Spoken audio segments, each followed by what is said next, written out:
Haya, tutasimama wote.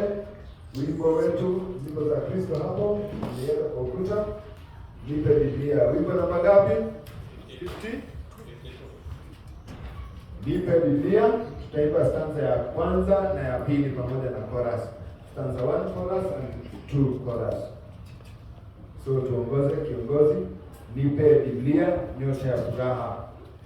Nipe Biblia, nyota ya furaha. Kwa pamoja. Nipe Biblia, nyota ya furaha, wapate nuru wasafirio.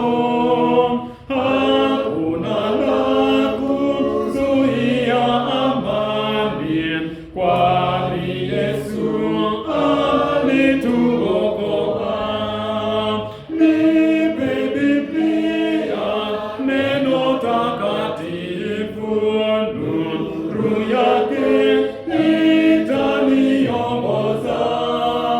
Sheria na ahadi na upendo, hata mwisho vitaendelea. Nipe Biblia nihuzunikapo, ikinijaza moyoni dhambi.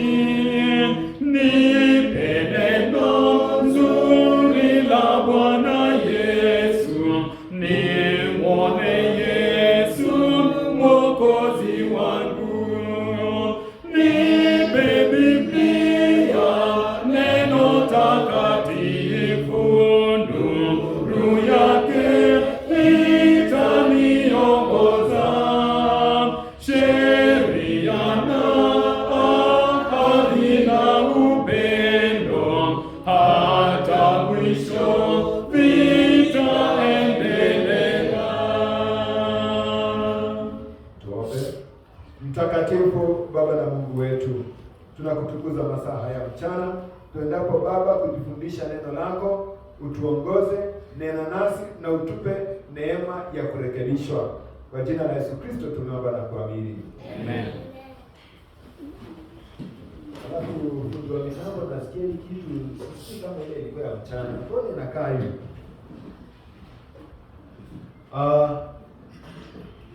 Sasa nataka tuende pamoja. Ningeomba sana wale walioko nje, wale ambao wajerudi walioko nje, tafadhali wakuje, na kama kuna mtu mwingine hapa ndani karibu na hii compound, tunaomba wakaribie. Na ukiona wenye niko pandini na wazuia, hata ingekuwa heri mngesonga hivi zaidi, ingekuwa heri. So sijui nitawafanya nini, lakini mahali unakaa starehe, kaa starehe.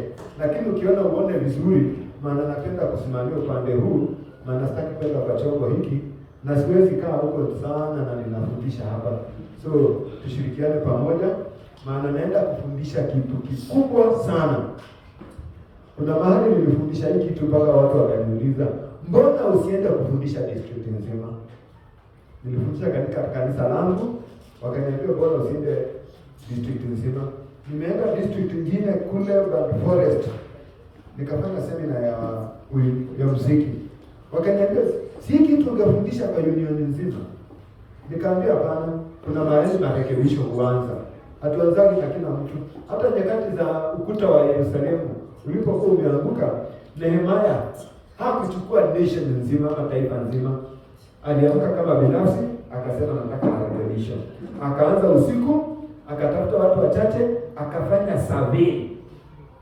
Baada ya kuangalia kote, wakaanza watu wachache kujenga ukuta. Mwisho ukuta wa Yerusalemu ulikamilika na kazi ikaendelea.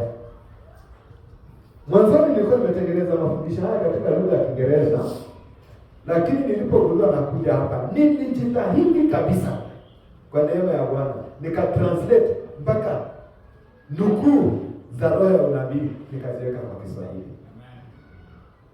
Kando na kwamba Biblia nimeweka kwa lugha ya Kiswahili, hata nukuu za roho ya unabii nimeweka katika Kiswahili. Kwa nini? Kwa sababu hiki kitu kieleweke kabisa. Nimekuja mpaka na mitambo yangu yote niweke hapa pamoja na sauti, ili kile nitakachokuwa nikiongea niweke pamoja na dhibitisho. Kwa hivyo tutaanza nilikuwa nimeahidi kwamba wakati wa mchana tutaongea kitu kinaitwa muziki, maandalizi ya tusikie kwa sauti, maandalizi ya kupokea nini? Alama ya mnyama. Nani anajua alama ya mnyama? Ndio mmezaliwa katika kanisa la Masalio, kando na mtumishi pale elda wetu Kimani. Nani mwingine? Alama ya mnyama. Ile tunajua ni alama ambayo ako naye. Ni 666. Ufunuo 14 aya yake ya 9. Soma pale kwa lugha ya Kiswahili. Leo nimeamua sitaki kwenda Kiingereza. Kitabu cha Ufunuo ni kitabu cha mwisho ya Biblia, sura yake ya 14 aya yake ya 9. Inasema nini? Inasema na mwingine malaika watatu akafuata, nataka haraka haraka, akisema kwa sauti, akafuata akisema kwa sauti kuu, mtu awaye yote, anybody, akimsujudu huyo mnyama na sanamu yake, akimsujudu huyo nani? Mnyama na nini? Na sanamu yake. Atafanyiwa nini? na kuipokea chapa katika kipaji cha uso wake. Na kupokea alama ama chapa ya huyo mnyama katika kipaji cha uso wake au katika mkono wake. Endelea. Yeye naye atakunywa katika mvinyo wa ghadhabu. Huyo mwenye amepokea alama ya mnyama, alama chapa ya mnyama katika kipaji cha uso wake ama mkono wake wa kuume, huyo mtu atakunywa katika ghadhabu ya mvinyo wa Mungu iliyotengenezwa pasipo kuchanganywa na maji, yani concentrated. Kwa wale walienda shule, yani haijachanganywa na maji, kikale wanaita tini. Hiyo usiulize ni nini nimesema. Katika kikombe cha hasira yake, katika kikombe cha hasira ya nani? Hasira yake. Tosha kitu tu. So alama ya mnyama sitaki kuongelea leo, labda Elda Kimani tutawafundisha siku nyingine alama ya mnyama. Utaipokea ukileta mchezo na bila kuwa serious katika mapambo. Je, muziki, shetani anaweza kutumia muziki mpaka wa kanisa hili kusababisha watu waipokee alama ya mnyama? Ndio, tena ndio yenye herufi kubwa. Kwa Kiswahili na Kiingereza tunasema yes with capital letters. Nilikuwa nimeintroduce, watoto waliniuliza unaitwaje? Watoto, angalia watoto, naitwa Jona Waitage. Watoto mseme hivyo? Msiniulize tena. Unajua waliniuliza sasa ikabidi nirudie kwa sababu ya watoto. Sasa twende moja kwa moja katika fundisho. Wala msiwe waabudu sanamu kama wengine wao walivyokuwa, kama ilivyoandikwa, watu waliketi kula na kunywa, kisha wakasimama wacheze.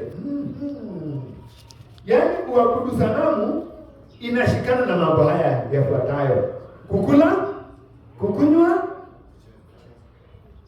mpaka simama. Huwezi cheza ukiwa umeketi. Huwezi cheza na njaa.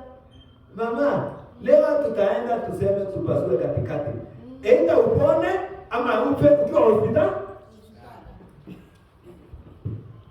Kuza jirani tukaribu na yeye. Mwambie leo itaumana. So jitayarishe vizuri. Ilikuwa Wakorintho wa kwanza, simulisoma. Ama sikusema, ilikuwa ni kitabu cha Wakorintho wa kwanza 10 mstari wa 7. Msiwe waabudu sanamu. Na mwenye anaabudu sanamu, watu walikuwa wameabudu kule kitambo. Tutarudi kule nyuma tuangalie nani waliabudu sanamu, ili kuabudu sanamu ambayo ni chapa ya mnyama itakujaje mpaka kwetu sisi. Na je, waliabudu kivipi? Sasa twende pamoja sasa. Baada ya kusema haya, katika Kiingereza inasema hivi. Hicho kitabu hicho cha Kutoka 32 mstari wa 6. Kwa nini nimeweka Kiingereza? Ni hiyo tu aya, lakini sasa imenukuliwa katika Agano Jipya, kitabu cha nini? Wakorintho wa kwanza 10 mstari wa 7. Hicho imetoka katika kitabu cha Kutoka 32:6, inasema, and they rose up early on the next day and they offered burnt offering, and they brought peace offering, and the people sat down and eat and to drink and rose up to play. So unapoangalia katika mazingira ya zamani, wana wa Israeli, mama usistrain, nilisema nitakuzuia. Si tusonge tu hivi. Naona una strain sana. Ukistrain unaweza songa hivi. Yaani wana wa Israeli waliamka mapema asubuhi kule wapi? Baal-peori. Inaitwa Baal-peori. Wakaamka asubuhi na mapema, wakaanza kufanya kitu gani? Wakakala, wakanywa, kisha wakasimama wacheze. Walicheza kivipi? Siongei juu ya mataifa. Siongei watu wasio kanisa hili. Siongei watu wa kesho. Najua wakati wa kesho. Yesu ni mwokozi wangu na mimi nitaimba. Siongei juu ya hawa, naongea hawa wa ndani. Watu wangu kabisa hapa ndani. Naongelesha watu nyumbani, siongeleshi majirani. Ningekuwa pale, tungeongea wengine. Wakaamka wacheze wakiabudu ndama wa nini? Wa dhahabu.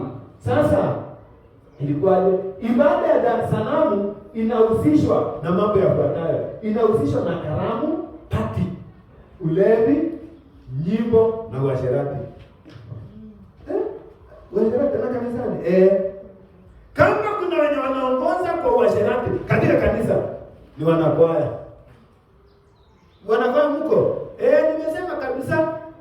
Mama anasema, "Oga ni kuti tena yani najaza kwa mtu." Yani nimejaza kabisa nikisema kwa ujasiri. Wanaoongoza katika uasherati kanisani ni wanakwaya.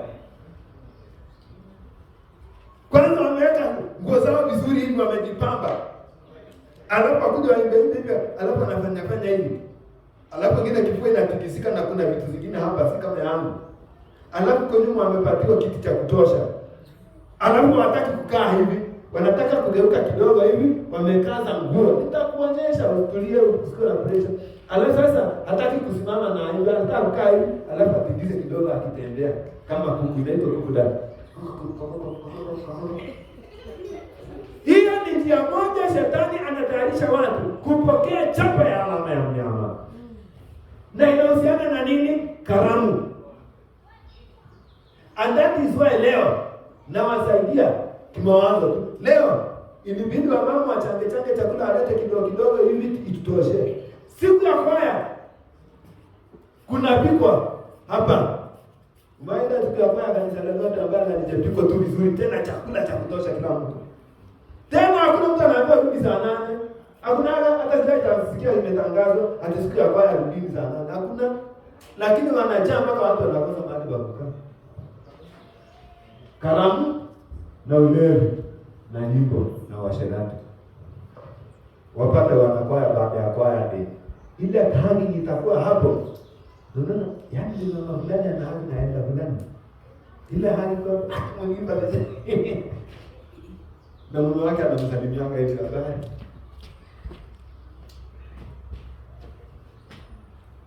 Kwa mama wako hapa, wewe mama. Aliamsha mume wako alikusalimia kando na safari inaenda. Ni lini? Haikumbuki. Kutoka 32 sitaacha nirudie. Watu wakaketi chini kula na kunywa, kisha wakasimama kucheza. Wale wako na hii kucheza, ukiangalia katika ile nimekuta habari njema, Biblia habari njema. Ukiangalia katika Good News, hii kucheza sio kucheza ati dancing. Hii dancing, it is to play.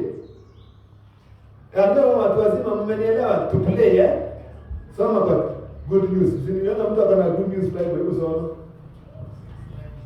Soma haya. Siniuliza gani ni hiyo nimesema. Hii ni Bible study, nikikuacha tafadhali sema nimeacha. Kwa sababu hapa ni very serious matter. Naongea mambo makubwa sana. Exodus 22:6. And it says, Yes. Early the next morning, they brought some animals to burn a sacrifice. And others to eat as fellowship offerings. The people sat down to feast. The feast kukula ni ile feasting party after party. Which turned into an orgy. Orgy unajua unakula pale sasa. Of drinking and sex. Drinking and sex. Amtaki kusema hiyo Drinking and sex. Waisraeli ama wapagani? Wapagani sisi tu. Baada ya kutoa sadaka kanisani ama si sadaka? Kwani ulikuwa unajua alikuwa anaifanyia wapi kanisani? Hii play hii kucheza ni ngono hiyo. And that is why wanakwaya wengi sana wako na shida. Kwani ulifikiria Mungu alifanya tu kubahatisha hii kanisa ni ya saa hii kakuja? Ni kwa sababu kanisa la Mungu saa hii liko katika hali ya Korinto. Pastor hii ndiye imeweka vizuri.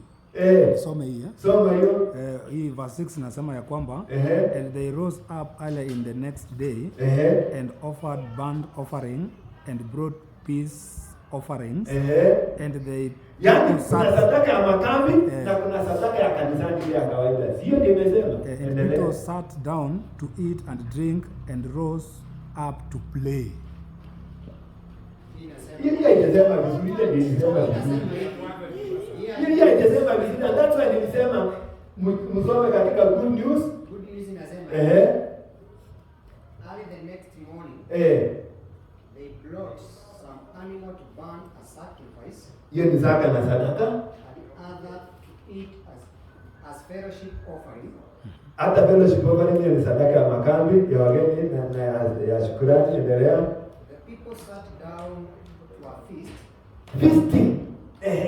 Which turned into an orgy of drinking and sex. Nimemaliza. So nikiongea hapa hivi ninaongea strictly, nikiongea kitu chenye kiko Biblia na kiko kwenye roho ya unabii. Sikia. Katika kitabu cha Hesabu 25 hiyo ndio maneno yalifanyika. Sikia anasema ni Hesabu 25:1-3 anasema basi Israeli akakaa Shitimu. Kisha watu wakaanza kuzini. Haya sasa imesema direct. Si mchezo, sio kucheza. Wakaanza kufanya nini? Kuzini. Pamoja na wanawake wa Moabu. Kwa kuwa waliwaalika hao watu waende sadakani. Ama tualikani watu wapige makazi. Si tunawaalika? Sadaka walizozichinjia miungu yao, watu wakala chakula, wakaisujudu miungu yao, ikawa Israeli kuchungamanisha na Baal Peori. Hasira ya Bwana zikawaka juu ya Israeli. Mnaona kitu kimeendelea? So, ni nini ilifanyika hapo? Wacha tuende katika roho ya unabii. Ni kitabu kinaitwa Patriarchs and Prophets. Sasa ni Biblia roho ya unabii, Biblia roho ya unabii. Nataka kusema kila kitu leo hapa. Inasema hivi, nimejaribu kunukuu kutoka Kiingereza, ukurasa wa 454. 453, beti la 3 inasema hivi. Kwa pendekezo la Balaamu, mfalme wa Moabu alipanga tamasha kubwa ya heshima ya miungu yao. Pia ilipangwa kwa siri kwamba Balaamu atawashawishi Waisraeli kuhudhuria sherehe hiyo. Waisraeli walimchukulia kuwa nabii wa Mungu. Hivyo hawakupata ugumu kubwa kulitimiza kusudi lake. Watu wengi wakajiunga naye kushuhudia sherehe hizo. Walithubutu kuingia katika eneo ambalo Mungu alikuwa amekataza. Kwa hivyo wakanaswa katika mtego wa nani? Wa Shetani. Kule kwetu kulikuwa na mbunge mmoja wa zamani, jina nimelibana. Alikuwa Disemba anaita watu, anasema kujeni pati kwangu. Alafu tu si mbali na kwangu, ni kama takriban mita 500 kutoka kwangu huyo mbunge.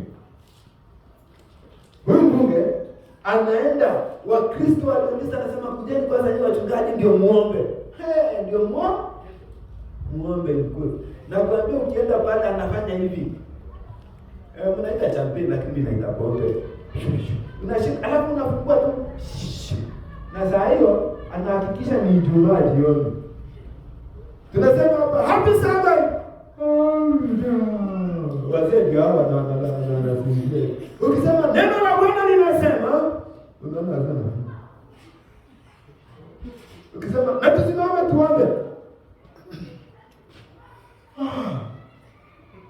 Mahubiri ilikuwa safi na watu walikunywa huko, walikula mpaka wakabeba nyama na gamu. Tuliona wengine. Halafu tena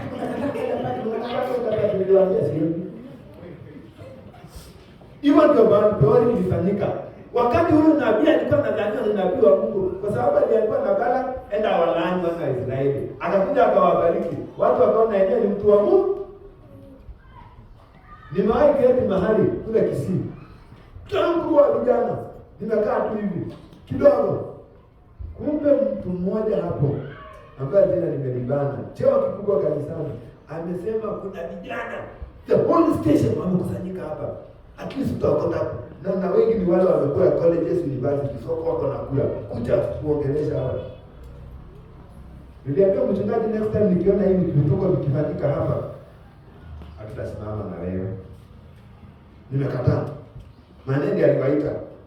So at the end of the day, unapata hata mpaka viongozi wa kanisa tunataka kushirikiana, tufanye vitu ambavyo Mungu havipendi. Wacha makambi kusikie. Makambi tutaenda tumenyane, Bwana amudhuri, makambi sikia kwanza tulikuwa na watu 20, sikia pili 23, 20. Lakini Sabato ndio utapata mtu anasema pia mimi napenda hili kanisa la Adventista. Happy Sabbath, happy day. Hata mimi napenda kanisa hili na ninaona hivi karibuni nitaungana na nyinyi. Hata mimi naomba mnikumbuke mwaka ujao. Kipindi kama hiki tutakuwa tukitafuta mpango na labda Mungu amesema ni waongoze. Kambi inaanza kanisani na itaanza makambi na mtaona hiyo si ngumu. Na wenye atakuwa ameita ni viongozi. Hebu niletee ndio kwa makambi yangu. Utaamka. Sitaki kuongea juu ya hiyo. Dada wetu alijaribu kutuambia kwa zamani hizo ya kwamba Waadventista wa Sabato ndio target ya nani? Ya Shetani. Ana target kuharibu kanisa hili. Na siku hizi sio maneno mengi, usiende kuharibia chochote, enda ungana nao, wakikataa kukupatia pambi, waite. Siku hizi nasikia watu wanaitwa kujeni. Nilienda mahali nikakuta kwaya ilipatiwa 25,000 kwa kwenda kuperform night moja tu kwa hoteli. Ikaangukia Sabato hiyo kwamba ilikuwa ndio Sabato ya tarehe 24. Kesho ilikuwa 25. So hiyo usiku tuliozutue hivi tunazaliwa tarehe 24 usiku saa 6 usiku. Wakaita Adventista waende watumbukize. Waadventista wa Sabato wanaenda kuimba Kiswahili. Wale ni watalii, tena Wataliano. Hawasikia hata Kiingereza hawasikii. Na nyinyi mnaenda na nyimbo zenu. Tena mnamepanga hapo 1 2 3. Hapo tutazama maisha sina kizuri ndiwe kona tawa. Unaingia nani? Wataliano. Wanataka alafu unaanza kuvaa TV. Wamelewalewa, wanakuja wanakuja nyuma yako alafu wanaanza mocking you. Na mnaenda pale kusudi mfanye nini? Umeahidiwa mtakula chakula hoteli na mtapatiwa 50,000. Halo, nimeanza kukuza mtu mahali. Walivutwa kwa hila za muziki na ngoma na wakashawishiwa kwa uzuri na wanawake wa kipagani. Hivyo wakaacha uaminifu wao kwa Yehova. Walipojiunga katika furaha na karamu, kulewa na divai, kulitia giza akili zao na kubomoa vizuizi vya kujitawala. Tamaa zikawatawala kabisa. Na baada ya kunajisi dhamiri zao kwa washerati, wakashawishiwa kusujudu sanamu. Walitoa dhabihu juu ya madhabahu ya wapagani na kushiriki katika ibada za wapagani zisizo na aibu za kudhalilisha sana. Tunapomalizia hiyo letu. Yaani dada anasema wakashawishiwa hivyo. Baada kumbe anacheza na akili. Ukitaka kuweza mtu, cheza na akili. Na kabla hujacheza na akili, cheza na wapi? Siku nyingine wazee wakaalikwa na hayati Mzee Moi. kwenda State House. Unajua alikuwa anapenda kuhubiriwa. Na hata ndio Adventista niwaambie siri, unajua nini hamjui. Siri ni kwamba tunakumbuka Rais Moi alikuja akazayati akasema asiitwe mtukufu. Mnakumbuka wale wa zamani wa sasa wajui ni nini ninaongea, hata wajui Moi ni nini. Ananiuliza Moi ni nini, ni sisi ama ni kuku. Sasa unakumbuka kwa nini alikataa? Na akakataa kusema Moi Day isherekewe. Mimi sisherekewe tena. Waadventista wale wamekonga unabii mpaka mwisho. Walienda wakasimama kwa uso wake. Wewe si mtukufu ni mmoja na ni Mungu wa mbinguni, na wakapiga aya za kadhaa. Unasherehekea siku ya Sabato na unaikumbuka na umebarikiwa. Siku yako itabarikiwa mpaka waambie watu washerehekee. Akasema nasalimu wangu. Walipotoka State House jamaa akatangaza, mimi si mtukufu. Na pili akakataa kuimbiwa. Sherehe zote kuanzia siku hiyo, kwanza akakataa Moi Day, na sherehe zote zilizofuata kuanzia hiyo siku za kitaifa akawa anaalika wanakwaya wanakuja kuimba siku ya sherehe. Hakuna mambo ya kuja kutumbuizwa tena kuimbia Moi. Ni kuimbia Mungu. Sio kama mnigundua leo, unajua msikia Mungu mnauimbia. Nasema nini? Lakini huyu anajaribu kucheza na akili. Kuna Waadventista sasa wengine walialikwa. Baada ya kuhubiria Moi kidogo kidogo walikuwa wametoka sehemu hizi za Eldoret. Wazee wanapiga masuti. Neta zito. Nguo inapigwa pasi ikirudiwa kila siku. Unajua unapiga pasi leo na tunaenda next week. Kesho unaona ni kama haikupigika. Unapiga ya pili unapelekea wale wataalamu wapige, kesho unapelekea mwingine. Yaani mpaka ulikuwa unaweza simamisha long hivi ile karibia kusimama peke yake. Wazee walienda. Walipofika State House wamehubiri, wakaimba kidogo, wakamaliza. Wakaambiwa wazee, hii ni ema ya SDA. Watu wengine muende hapa. Wazee kuangalia huko hakuna masufuria ya nyama na kadhalika na hakuna wine. Wakaona watu wakibeba kuku huko. Kuna kuku ingine vile imepikwa. Unaona ikitembea kwa sahani ya jirani imefanya mkono mmoja hivi. Ni kama inakufanyia hivi kipita kwa sahani. Yaani unasema hata inateremka vitu vile inakufanyia hivi. Na inapita na unaona ni kama iko inakufanyia hivi. Wazee walistukia wakienda pale na hapo kupitia taratibu. Wanachota hivi. Nekta ikaingia. Imagine watu lazima. Nekta ilikuwa imeingia kwa soko. Akitumbo itapeleka watu vibaya. Lakini siko hapo, nilikuwa naongea juu ya mambo ya Belpeori. Muziki, pombe na uasherati ni mapacha. Ukichukua pombe, uongeze muziki, uongeze wanawake, inasababisha kuabudu nini? And that is why siku hizi pombe, si pombe, wine nyingine. Kuna wine fulani inakuja pole pole ikinyemelewa Adventista. Haijashika sana, lakini kitu yenye imeshika ni muziki na wanawake. Iko kwa kwaya ndani. Na inakuja inapenda tu pole ikiingianga pole. Ufunuo 14 mstari wa 9 na wengine wale watatu wakafuata alisema kwa sauti kuu, mtu awaye yote akimsujudu huyo mnyama na sanamu yake na kupokea chapa katika kipaji cha uso wake au katika mkono wake. Anamaanisha nini? Kumaanisha kwamba kuna warning kwa watu wa Mungu kwa malaika watatu. Malaika wa kwanza anatangaza habari njema kwa dunia yote. Wa pili anatangaza tutoka wapi? Babeli. Watatu sasa anatangaza tusipokee alama. Na leo hii niko hapa kusaidia kazi ya ujumbe wa malaika watatu. Tutangazie watu wasipokee alama ya mnyama. Ilianzaje? Unaposoma mstari wa 8 inasema umeanguka Babeli. So kabla watu hawajaambiwa wasipokee sanamu ya mnyama, lazima waambiwe ni Babeli. Babeli ilianza wapi? Unaposoma katika kitabu cha Mwanzo sura yake ya 11 unakuta wana wa Israeli, ilikuwa taifa moja. Watu walijenga baada ya gharika ya Nuhu, badala ya watu wajae dunia nzima, walikuwa kabila moja, jamii moja. Wakaanza kutengeneza mnara mkubwa wakiongozwa na Nimrod katika kiwanja kile cha Shinari, wakatengeneza mnara wa Babeli. Hapo Mungu akasema, mnaenda kinyume cha mimi. Unataka atimuhepe fulani. Nikisema jaeni dunia mnataka kusonga mahali moja. Mungu akachafua lugha. Babeli ikachafuliwa. So Babeli ya kwanza ile mnara ikachafuliwa, lugha tukawa na tofauti. Naposoma kitabu cha Danieli baada ya wana wa Israeli kuangushwa na taifa la Babeli na wakapelekwa katika nchi ya Babeli mateka, kina Danieli, Azaria, Mishaeli na Hanania. Wakabadilishwa jina, Danieli akaitwa Belteshaza, Azaria, Mishaeli na Hanania wakaitwa Shadrach, Meshach na Abednego.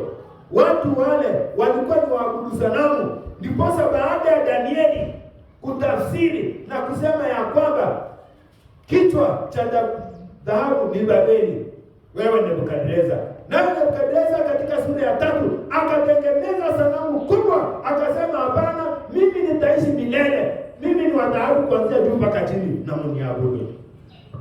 Mstari wa 4, Nebukadneza anajipiga kifua akasema, je, huu si mji wa Babeli nilioujenga mwili?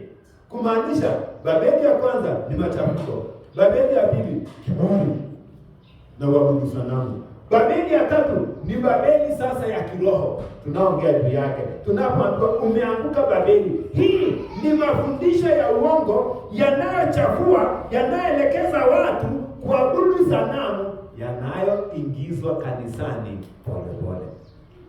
Kama unajipata sema amina. So mafundisho yaliyoanguka, yaliyochafuliwa, yanayopotosha sasa yameingia kanisani ili kufanya watu waabudu Babeli katika utukufu wa kibinadamu. Ndiposa tunaambiwa Babeli umefanya nini? Umeanguka. Ndiposa mstari wa 9 katika Ufunuo 14 mstari wa 9, baada ya Babeli kuanguka tunaambiwa mtu yeyote sasa, kwa sababu Babeli imeanguka, machafuko yameanza kuja mpaka katika kanisa. Watu wameingiza machafuko tofauti. Haijalishi inatoka wapi, haijalishi inatoka kwa Jona, haijalishi inatoka kwa pastor fulani ama inatoka nani, bora ni machafuko. Mtu yeyote, mtu awa yote akipokea chapa, hautasema ati tulidanganywa na Jona. Unakufa kifo chako, unakunywa kwa ghadhabu ya Mungu iliyotengenezwa pasipo kuchanganywa. Babeli ya kidunia ukilinganisha na Babeli ya kiroho, utaanguka katika Babeli ya dunia. Danieli 3:7 bado narejelea pale.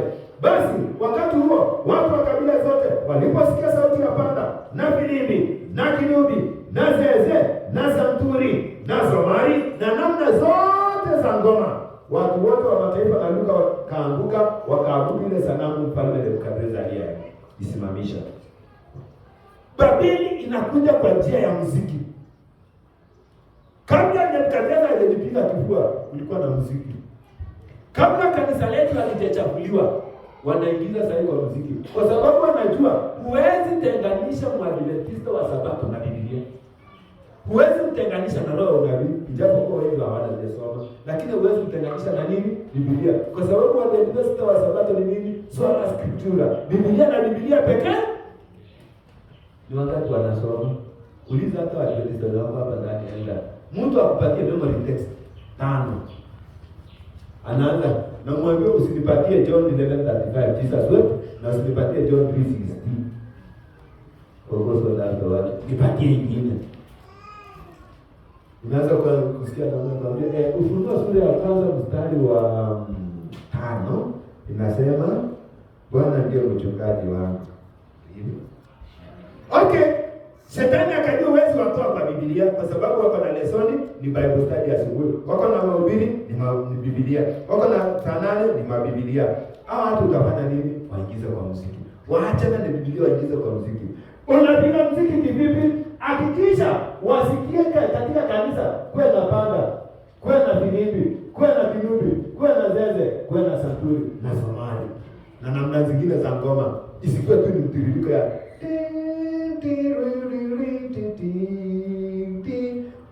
weka zile aina zingine za ngoma, sio za Kikristo peke yake. Ati atakuongezea ugali sasa. Yaani ndio watu siku wanaimba. Hiyo sio watu Adventista, wacha niweke Adventista. Nitakapokuwa nalima shambani, Yesu kulia, bibi na Yesu na bibi. Utakuwa unalima shamba gani? Brother, unaenda kulima shamba mbinguni. Mimi ya mbinguni siendi ya huyo jamaa waliimba hiyo. Weka muziki hata usiweke maneno ya Mungu, weka mambo yenye yanapendeza. Sikia. Somali, santuri. Kitambo tulikuwa tunacheza na gitaa. ama keyboard yenye iko bila accompaniment. Siku hizi bila accompaniment na haiwezi cheza ile CD haitauza.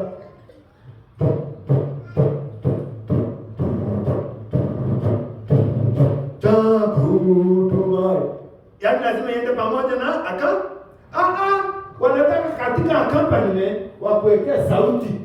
Hajasema ni Waadventista, hajasema walicheza banda, hajasema walicheza vinibi, walicheza kinubi ama zeze. Hajasema walicheza, anasema ukisikia sauti. Kumaanisha sauti itakuwa ndani.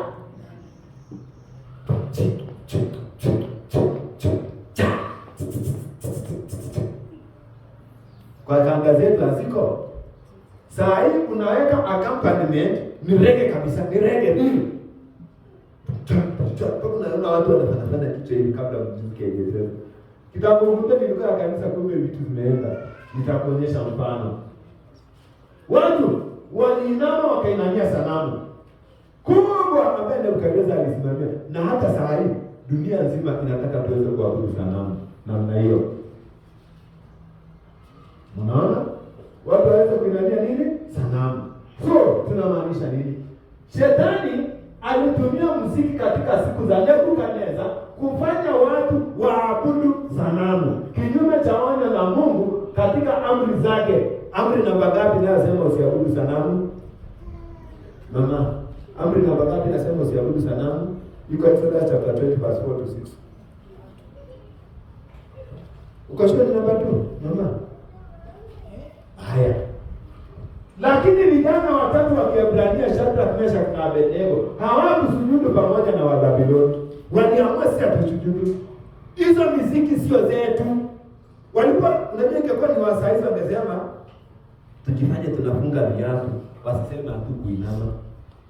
Lakini sisi tunajua tunafunga viatu. Kwanza hata kama kulikuwa na kitu ilikuwa imeanguka, unasikia sauti, wanasimama wanaangalia juu. Andapi hizo mpaka leo hii. Hadi mnasimama tu kama mbao. Jisumo kuzimu. Chini. Simama hapo. Unapata Mwadventista amesimama. Hii unaenda chini ni gani? Ni kwa sababu ya sauti ya kule nje. Lakini sisi tunasimama kama vijana katika Babeli. Walisema tutasimama mpaka mwisho. Katika Ufunuo 14 mstari wa 8 nilikuwa nimenukuu hiyo ya Babeli kwamba imeanguka. Babeli imeanguka. Mbinu za muziki ambazo zina ngono na pombe ambazo itaingia hivi karibuni zinaleta zote wanadamu katika ibada ya nini? Ya sanamu. Mstari wa 9 tushasoma.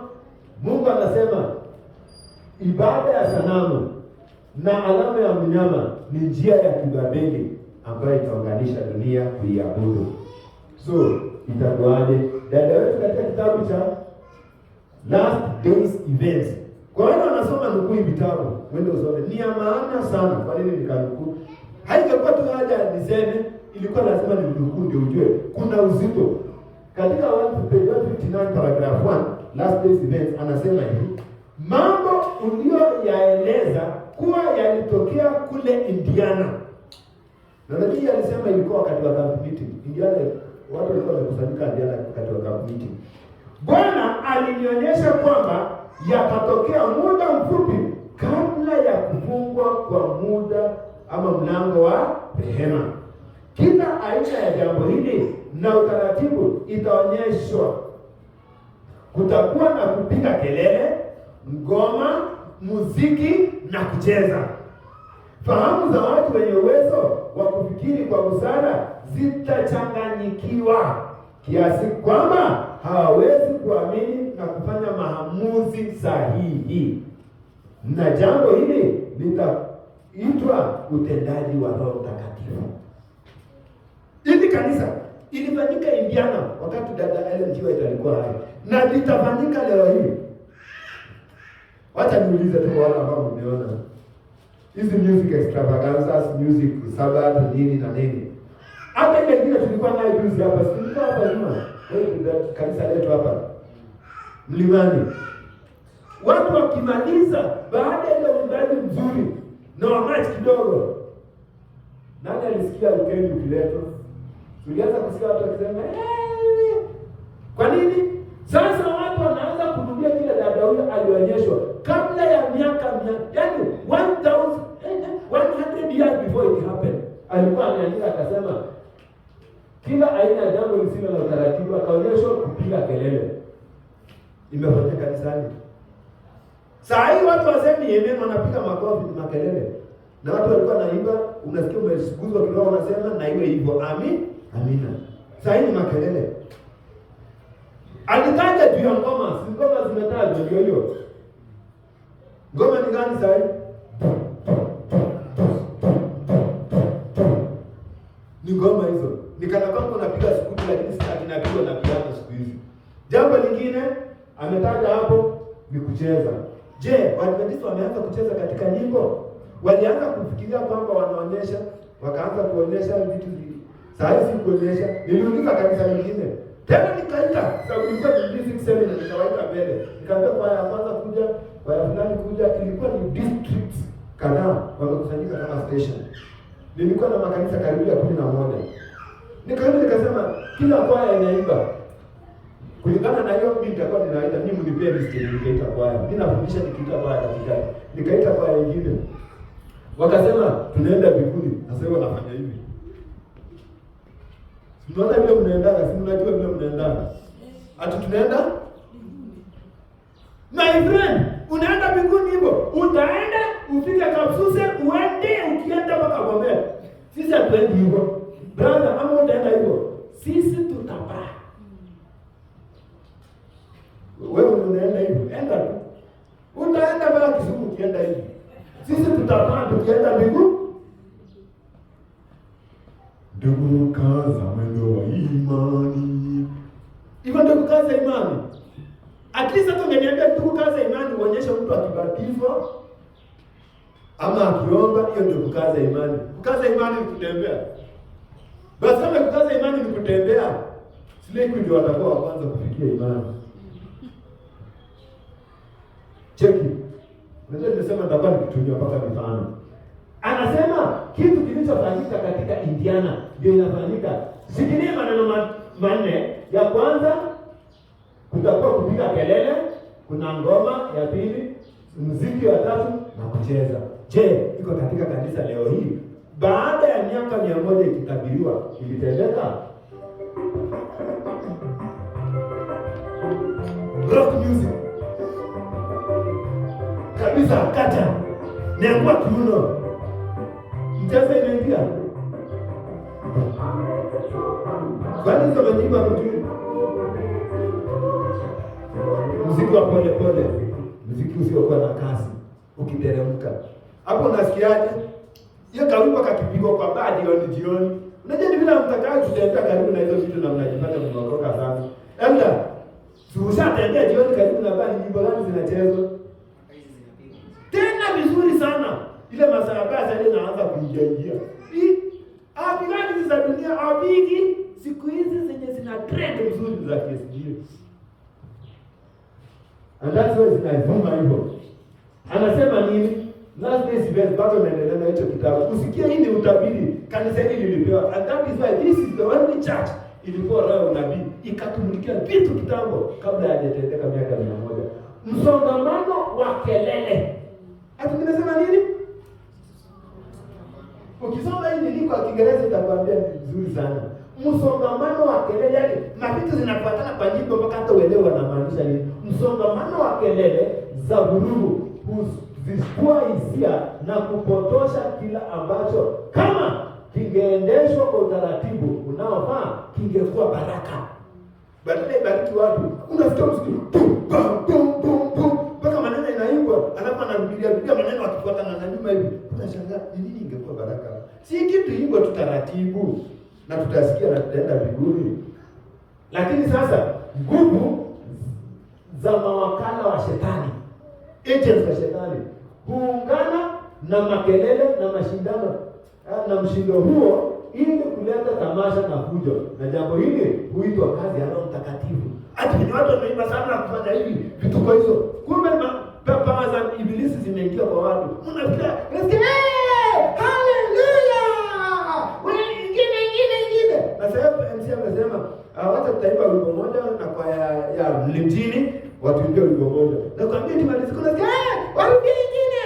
Msisimuka wa mashetani unaanza kuingia watu. Iliandikwa hiyo zamani. Mambo yanayotokea zamani, yaliyotokea zamani yatatokea tena wakati ujao. Umetokea na hujatokea utaona. Shetani ataufanya muziki kuwa kama kwa njia ya jinsi unavyoendesha. Wacha tutasoma hapo.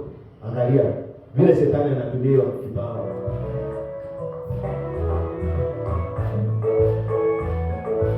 Yaani sasa tusisimuke nyumba mzima. Hiyo ni reggae sasa. Nasikiaje? Hiyo ni reggae live. Hata kanisa nzima inajumuika hivyo. Hii si Roho Mtakatifu, ni roho ya shetani. Kwani kana entertain mimi naenda kufundisha. Muziki ndio sanamu. Ambao let's just young people page 295 paragraph 1. Music, kwa wale wananukuu Kiingereza hiyo inasema music is the idol which many Sabbath keepers worship. Music is the idol which many Sabbath keeping professing Christians keep. Anasema muziki ndio sanamu ambao Wakristo wengi wanaodai kushika Sabato huiabudu. Andasa nimesoma Warumi 8. Shetani hana pingamizi dhidi ya muziki, mradi tu aweze kufanya kuwa njia ya kupata nafasi ya kuingia katika akili za vijana. Kitu chochote kitakachowezesha kugeuza mawazo ya watu mbali na Mungu na kuwashughulisha katika mambo yanayotumia muda ambao unapaswa kutolewa kwa huduma yake kitatimiza kusudi lake. So shetani hana shida. Bwana muimbe. Ukitoa sauti unakwambia toa sabuni. Kadogo na wewe omba haraka ishia hapo pende vitu vingine. Lakini uimbaji hata wakati kwa wengine inaendelea kama wewe endeni msali after that this time mnakuja hivi kwenye umetoka stage endeni mkule wengine warudi. Hakuna kwenda hata lunch. Muziki. Shetani atatumia muda ambao ungetumiwa kwa ibada watu waimbe the whole day. And that is why msiwaje andika kwa music saba. Hiyo siku mtajipanga. Atakuja tengeneza harmony. Hiyo siku mtaba Mungu kunyesha. Kitu kingine imeingizwa. Ninasema nini? Music is the idol worship which many Sabbath people professing Christians worship. Mpaka saa hii music lounge zinawekwa Sabato. Hii ni kanisa gani? Na Waadventista wa Sabato, ili barua rasmi. Wacha nileta hapa karibu uione. DVD, CD, dear brethren, CD launching. Hiyo ndio tunaongea. Anasema Christian greetings. Hii ni barua ya kanisa letu. This is to inform you that DVD, CD launching should be done on Sundays or any other day and not on Sabbath. Lakini niambie criminals wanakwaya. Ndio siku tunapata watu. Wacheni tukilunch Sabato. Hatutafanya bia. Wewe, hiyo ni shetani. Na ukisikia mtu anatetea lunch ifanyike Sabato, huyo mtu ako na mapepo. Usingoje aende akemewe kudadi. Huyo ni mtu ako na mapepo, bora amesema tu. Ujue ile pepo ni alikuwa anaingiza kwa muziki. Ambayo tumesoma katika leo nabii inamuingia. Acha nikupatie ubeze hiyo, nimesema ako na mapepo. Mpaka kanisa leo nabii imekataa, Biblia imekataa. Mpaka kanisa linaamua kusema na wewe bado unang'ang'ania. Sio ni upinzani mkubwa, hiyo ni roho ya upinzani, tena roho ya shetani. Bila hiyo kama utaki. Hufanya kazi, sikia sasa, huyu shetani sasa hufanya kazi kupitia njia ambazo zina nguvu zaidi ya kuwavuta na kuwashawishi watu wengine. Huyo mtu mwenye anasema hakuna tutamani Sabato, akiongea hivyo, hiyo nguvu inaingia kwa wengine na inaanza kufanya watu na mpaka anasema hamtatupimia ya. Kwa nini tukiwa na programs other departments wao mnasema tuchangie, na inapokuja program ya kwaya mnataka kutukazia moto, tutafanya launch hii Sabato. Endeleeni. Jehanamu ingojeni.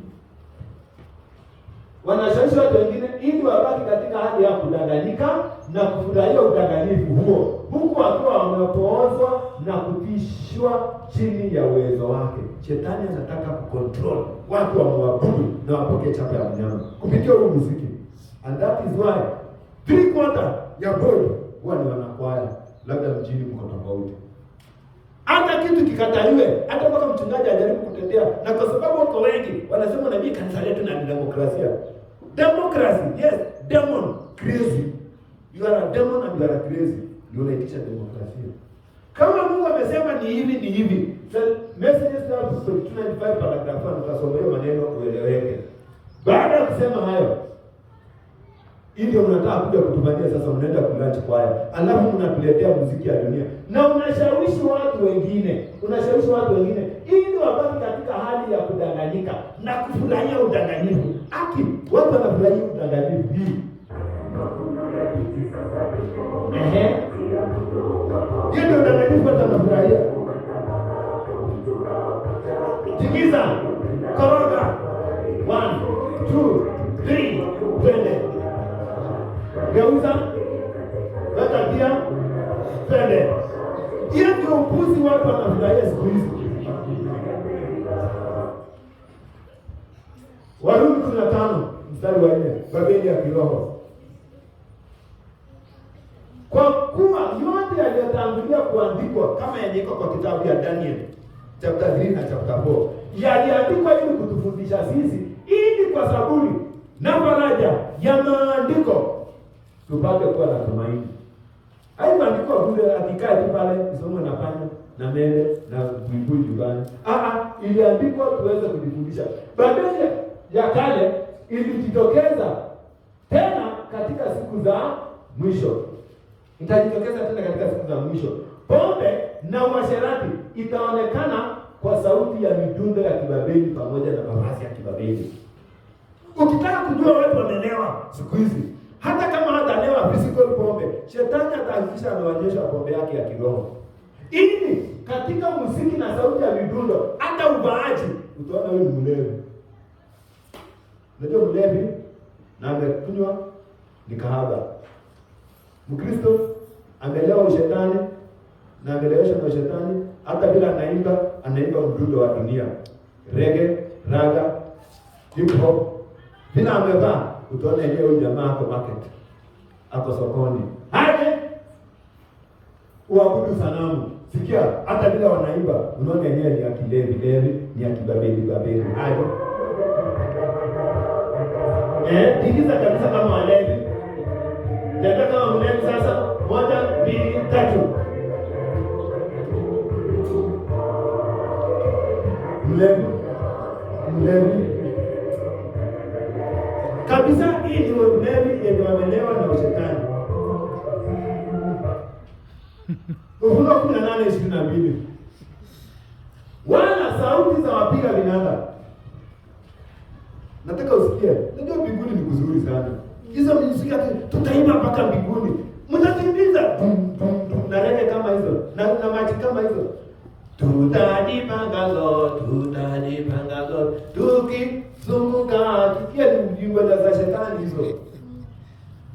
Wewe mwenyewe enda hapa kwa gavana ama senator ama umebe, enda upata ameketi kwa ofisi, ujipeleke na kibelebele yako. Mheshimiwa, wewe uko na simu, uende nyuma, utashikiwa huku, ujipate nje. Tunaenda mbele za kiti cha enzi, tunashujudu ama unapiga magoti ama heshima, unamsalimia mkuu na ameketi. Wewe na kielele yake, tukizunguka kiti cha enzi tutajipa. Hiyo ni shetani, haida kubarika mbinguni. Huko mbinguni sikia, wala sauti za wapiga vinanda. Hakuna mbinguni. Wala za wapiga vinanda, na ya wapiga zomari, na wapiga vilimbi, na wapiga baragumu. Haiko mbinguni, hata piano haiko mbinguni. Sikia vizuri. Wala fundi wa waya yote katika hayo yote haitaonekana ndani yako tena kabisa. Wala sauti za jio la kusaga haitasikiwa ndani yako tena kabisa. Unaposoma kuanzia 21 hadi 23 ndio utaelewa inaongea jina nini. Matumizi ya muziki wa kidunia. Neno la kidunia inafanya na utajiri na uchawi, yote ni sifa za kibabeli, sio za Mungu. na hazitapatikana mbinguni. Hizo zote ni za kibabeli. And that is why 18 mstari wa 4 inaanza kwa kusema tokeni kati yao enyi watu wangu, maana Babeli imeshaanguka, msipokee mapigo yake. Ndipo ninapofika hapa anasema ukishatoka hizo vitu zote tutaziacha duniani, hatutazienda nazo. So inamaanisha nini? Muziki kama hii, sikia midundo, unajua haitakuwa mbinguni. Kwanza hii ni reggae, nikupigia reggae usikie vile inaenda. Piga ngoja kidogo, piga sasa. Ni reggae, si mnajua kuzimba, si mnaimba. Ni reggae, mama hii inaitwa reggae. Dunga bass kidogo. Alafu pande kichwa hivi na umevuka rasta. Inashikana vizuri na umeelewa kidogo na umevuta kabisa. Grass, yani bangi zimefika huko. Ndio unakondoa macho kama bingo. Kilio.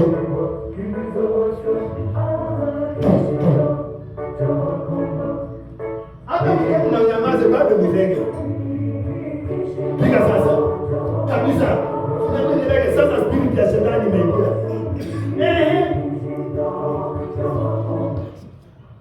Mavazi naye ya kikahaba.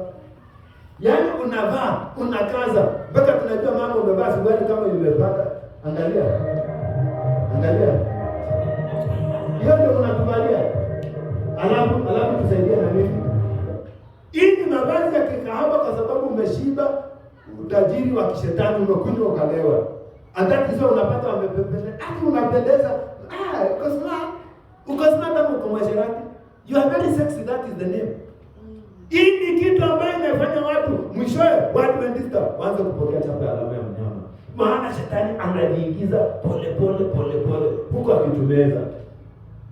Wanaume wameanza kuvaa mpaka nini? Kama mlivaa trouser zetu kina mama, si tutavaa hata sisi skirt zenu. Hii ni picha nimechukua kwa TV yangu, hata si TikTok. Hii ni picha nimechukua kwa TV yangu. Channel gani?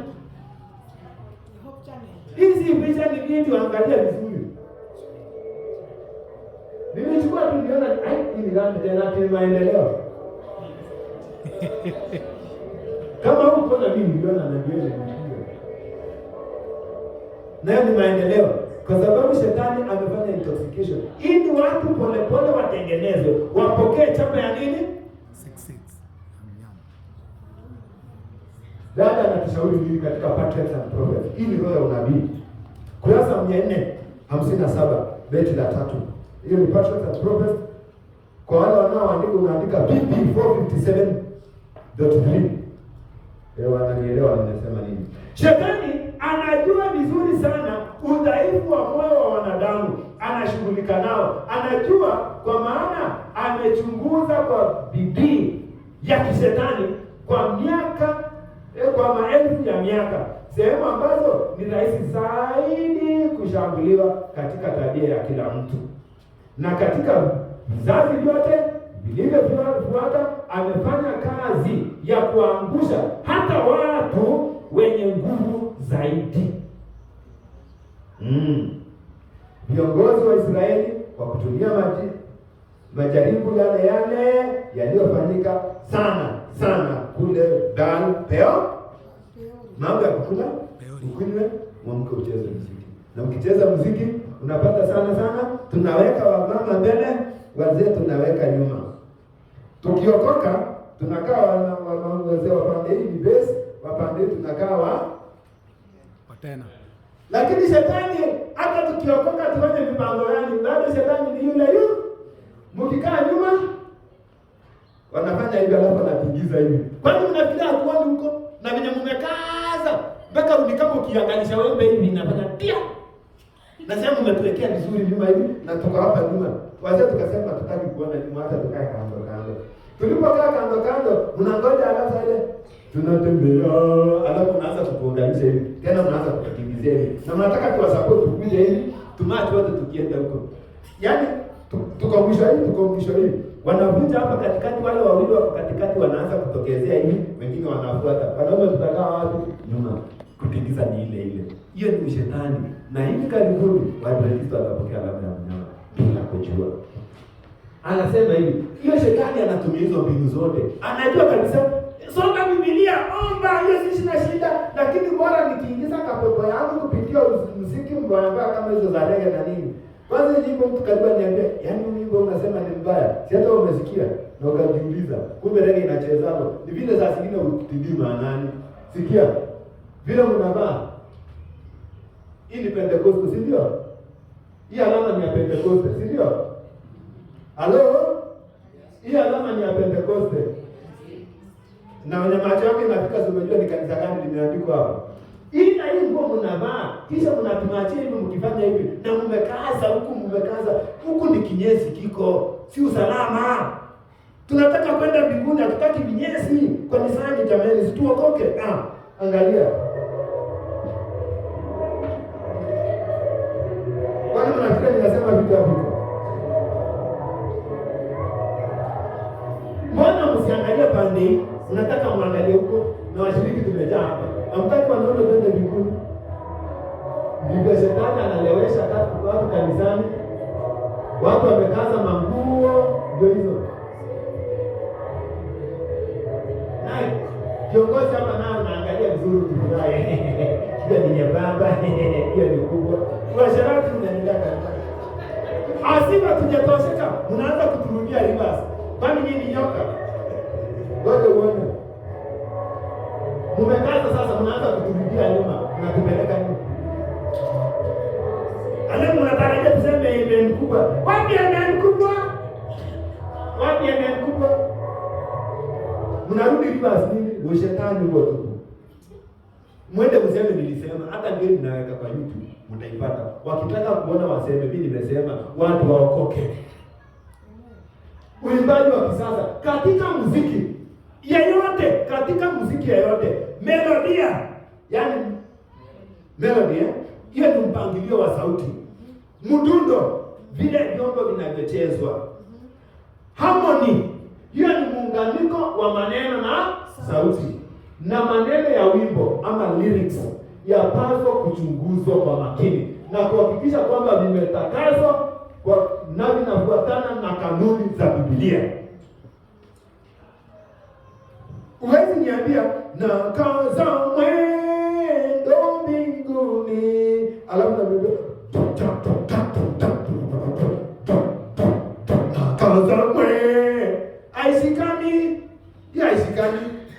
Chunguza hivi vitu ziende vizuri. Alafu siku hizi wametokezea mahali ati kuna wimbo ya vijana, kuna ati inaitwaje? Twapanda mapema na mchana kutwa mbegu za, hiyo ni wa SDA. Alafu ya JCSDA wanakuja hivi, kilongi kimeteremka, wanaweka ikae baki hivi, alafu wanaweka miguu kidogo hivi, bao, alafu wanafanya. Yaani siku hizi sio hivi. 1 2 tone. Twapanda mapema na mchana kutwa mbegu za fadhili hata jioni. Hiyo ni upuzi ya shetani. Lazima tuweke harmony. Wengi siku hizi wamesanitize muziki wa dunia. Iwe ya nini, iwe nyimbo zaidi kwa kuifanya Kikristo kwa maneno. Yani you are trying to sanitize. Unajua sanitize? Ndio nasema nitumie jina yenye inajulikana. Kusanitize kuitengeneza. Siko na sanitize mikono ndio usalimia. Unaiunda. Sasa mnataka sanitize nyimbo za dunia kama hiyo ya reggae. Simuliona?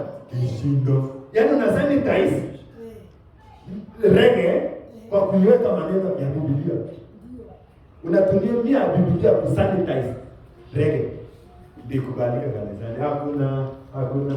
Maneno ya wimbo yaweza kusikiliza, yanaweza kusikika vizuri, lakini yasiyo ya Biblia. Unaweza kuimba maneno mzuri sana, unapata mtu anaimba.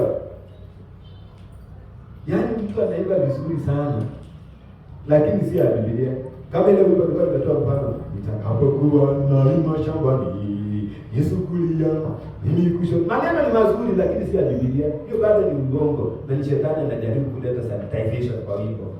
Angalia wimbo, uniambia kama ni ya Biblia.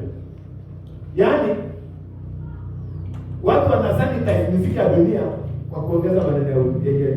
Si unasikia maneno ni tamu, hata vile inaimbwa ni tamu sana, lakini ni uongo mtupu kama hii.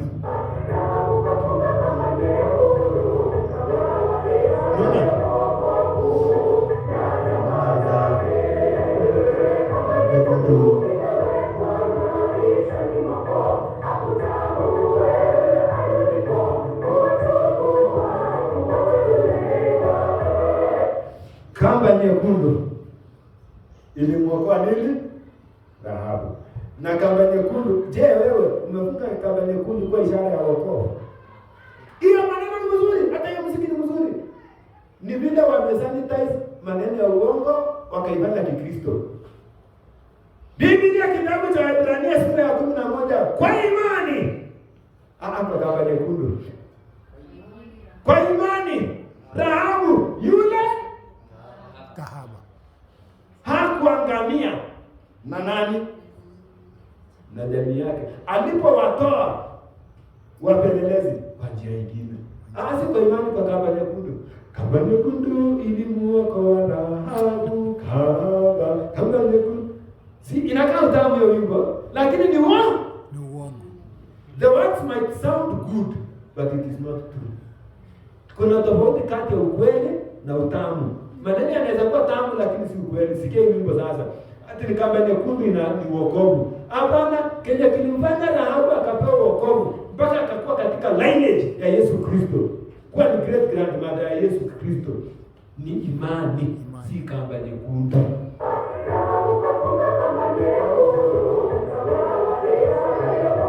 Kwa ishara ya wokovu.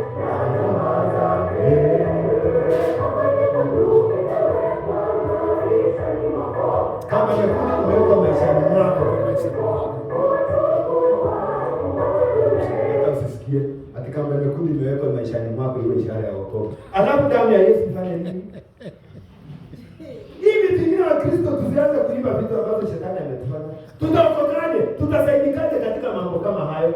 Tusije tukaingia katika miziki ya mwishowe tutapokea alama ya mnyama ambaye inashikana na uasherati na vitu vingine. Wakorintho wa kwanza 14:15. Inakuaje basi?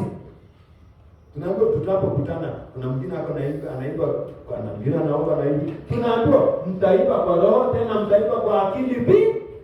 Kwa nini tuimbe kwa akili? Kwa nini tuimbe kwa akili? Unaposema inakwambia omba kwa akili, omba kwa roho na uombe kwa akili. Imba kwa roho na uimbe kwa akili. Kwa nini uimbe kwa akili? Kwa nini uimbe kwa akili? Sikia, kwa nini? Wakorintho wa kwanza 14:7 inasema, hata vitu visivyo na uhai vitoapo sauti, hiyo ni vinubi, ikiwa ni kinubi, visipotoa sauti zisizo na tofauti, itajulikanaje ni wimbo gani unaopigwa kwa vinubi au kinubi? Ile wimbo kama ile ya Kishida na Amani, tutoe sasa Kishida na Amani, tupige tu ile rege. Watu watajua ni ya pombe ama ni ya kanisa. So lazima tuimbe na akili. Ukisikia nyimbo za zamani kama zile kwaya ya Muungano, kwanza sikika kwaya ya nani, hizo za zamani, ulikuwa nafikiria hapo ni akili, waliimba kwa akili. Kwa sababu hata ukifanya hivi mtaimba nini? So lazima kuwe na kitu distinct. Yeye kusema nini? Zaburi ya 47:7 inasema hivi, maana Mungu ndiyo mfalme wa dunia yote, imbeni kwa akili. Kwa hivyo Wakorintho anatuambia tuimbe kwa akili, kwa sababu Mungu akiwa katika kali lake anataka tuimbe kwa akili. Si msisimuko. Wewe naye unakuja kutuambia tusiimbe. Si ni vizuri tuonyeshe kidogo? Sawa. Wacha tuonyeshe. Chako tumaini sina, ila damu yake Yesu. Mama, nionyeshe wimbo. Onyesha kwa vitendo. Si mnataka tuimbe hapa mbele tukionyesha? Niimbie wimbo ukionyesha. Sawa. Hiyo wimbo ya kutumaini sina. Utaonyesha? Utaonyesha nini? Na watu wamekuwa wakiimba miaka ngapi na expire? bado. Hizi sehemu za kuimba unataka kusaidia mikono. 17:34. Mungu hatumiki kwa mikono kwa kwamba anahitaji kitu. Ni kitabu cha Matendo. Na wewe unataka kusindikizia Mungu, usaidie Mungu kusindikiza na mikono yako. Uliambiwa mikono yako ndio inaleta wokovu. Hata bila mikono yako tunaimba kila siku mpaka tunasikia watu wameguswa. Nikiitwa hukumuni, rohoni nina amani. Wewe unasikia inaingia cha kutumaini sina. Hata unaipenda wimbo mwingine, nionapo amani kama shwari, au nionapo kwa hali zote umenijulisha ni salama. Hata ukiimba hiyo ukiosha vyombo unasikia inateremka sana. Unasonga wewe ni salama rohoni. Unaachilia Mungu, unasema Mungu, nasikia haki Mungu nisaidie nifanikiwe kwa ile kazi ninaenda. Mtu anaongeza maombi hapo. Na yeye hapo nataka kuonyesha mkono. Anasema ati si lazima tuonyeshe watu kuna mbinguni. Hata mtoto mdogo ajui ni mbinguni wapi, kwa mbinguni ni wapi. Lazima umwambie. Mimi niko na kale kachana kangu kadogo. Sasa kama maliza mwaka na karatasi kajuu inaingia mbili. Lakini sasa hiyo miaka mbili yamefika. Namwambia iko wapi mwezi, anakuambia ndio ile. Huko ni wapi, anakuambia ni mbinguni. Ni mimi muonyesha mbinguni Mungu yuko mbinguni. Hiyo upuzi tutaacha. Tuachie shetani tuje tukapokea alama ya mnyama. Kwa nini tuimbe kwa akili? Ni kwa sababu tumejazwa na Roho. Tunaenenda kwa Roho, si kwa mwili. Mungu anahitaji uimbaji wa utaratibu, si wa msisimuko wa kwenda pini watu. Alafu naweka kama jogoo hivi. Alafu anaona tunataka kushika shati hapo. Hiyo ni upuzi, hiyo ni msisimuko. Mungu hajali sana vyombo vya muziki kuliko anavyojali wale wanaomwabudu. Kwa hiyo kila mtu angetaka waimbaji angeleta piano nyingi angeleta. Alafu nakuja na ndomo Ricardo. Kwanza hongera kanisa hili. Mnaimba mkiwa wa Kristo, si kama wa Kristo, mkiwa wa Kristo. Lakini wale wengine wanaimba kama wa Kristo, wanakuja wanatuwekea CD pale. Asimu ningetuma mahubiri ela, Kimani, ningetuma mahubiri kwa flash disk. Alafu kuja uruga pale, wewe unafanya tu. Si wanaimba. Stima ikipotea unanyamaza. Hiyo si uimbaji, hiyo ni invitation. Wote wenye mnaimba na CD, wenye mnaimba na simu, wenye mnaimba na flash disk na memory card, hiyo ni invitation. Si wewe unaimba, ni invitation. Yaani roho mule iwe. Mugerekano, si ndio? Mugerekano. Kijaluo invitation. Unajua watu wengine wamezaliwa tamu na wajui. Kikisi. Kuwekania. Ile at least uko nyumbani kidogo. Hiyo sasa mmesema hiyo. Hiyo si uimbaji.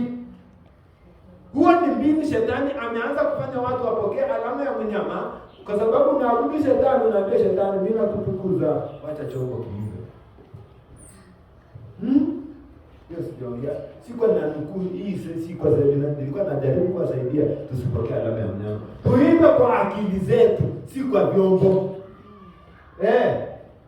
Waebrania 13:15. Basi kwa njia ya yeye Yesu na tumpe Mungu dhabihu za sifa daima. Yaani tunda la midomo ya nani?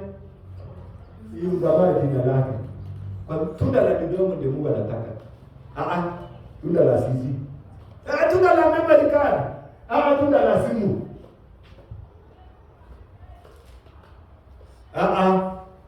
Sadaka ya sifa kutoka katika midomo ya waabudu, sio kutoka kwenye sauti ya CD, flash disk, memory card au simu.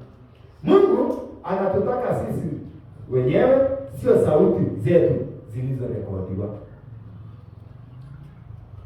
Na kama Mungu anataka sauti zilizorekodiwa, fanya hivi. Rekodi maombi, ikifika asubuhi unafikia simu, play. Ikimaliza ikisema amen, unakata. Mungu si unasikia na unaenda kazini. Kwa nini nataka kuomba na mdomo? na usirekodie ya unarekodia ya sifa za mdomo yako. Alafu nataka usirekodie pia maombi. Ama naona siku nyingine mkijita hapa kwa ubiri ninarekodi, ninatuma na WhatsApp, ndio unakuja unadunga hapa. Hata swali kama mjona wewe, hiyo kitu haifanyiki. Mungu anatutaka sisi, sio sauti zetu zilizorekodiwa. Warumi 12:1. Basi sasa Mungu anatuambia nini? Basi ndugu zangu, na wasihi kwa huruma zake Mungu, itoeni CD zenu, itoeni simu zenu, ziimbe kanisani. Si ndio? Itoeni flash disk zenu. Itoeni miili yenu iwe dhabihu iliyo living sacrifice, takatifu ya kupendeza Mungu, ndio ibada yenu yenye maana. Maana isipokuwa hiyo, shetani atutageuza mawazo, tumeweka mpaka accompaniment za reggae na nini, na tunazileta tunasema, mhubiri wa kwanza, mnakuja hapa mnaimitate yenye kana accompaniment ya reggae. Mhubiri akisimama, shetani amekoroga kila mtu, amewalewesha roho ya uchafu. Mbona mnalala simamke kidogo naelekea kumaliza. Watu walilala kitambo maana waliwekewa roho chafu. Mungu anataka mguso wa kibinafsi, personal touch. Hiyo ndio kitu Mungu anataka leo hii kwako. Ili usije ukapokea alama ya mnyama. Lazima tuweke kitu inaitwa mstari wa kutofautisha. Weka a dividing line. Ezekiel 44:23 anasema hivi, nao watawafundisha watu wangu tofauti iliyopo kati ya vitu vitakatifu na vitu vya siku zote. Tofauti kati ya kuabudu Mungu kutumia ibada na ile muziki tunaimba pale nje tukiweka kwa amplifier. Hivyo ndio inasema kwanza fikiri sasa nini? Na kuwafundisha kupambanua kati ya yaliyo machafu na yaliyo safi. Yaliyo safi ni ile sifa inatoka kwako bila accompaniment. Ile nyingine tunaongeza ile chafu ya Shetani anaweka reggae ndani, raga, hiyo yote wachana nayo. Tofautisha kati ya muziki wa kimungu na muziki wa kibabeli. Sijasema ya dunia. Zote wanasema ni za Mungu lakini za kibabeli. Muziki kwa ajili ya walio hai na muziki kwa ajili ya walio kufa. Ya walio hai tunamwimbia Mungu kwa njia ya kimungu. Angalia muziki huo. Tofautisha tu. Sikia muziki.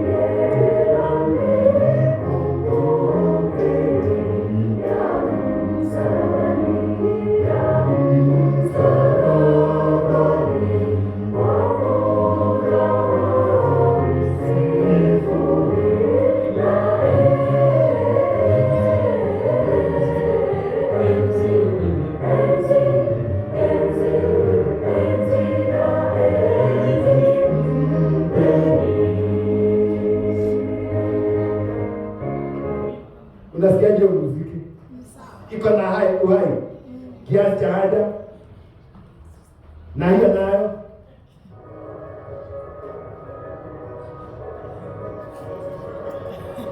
Weka kia, weka.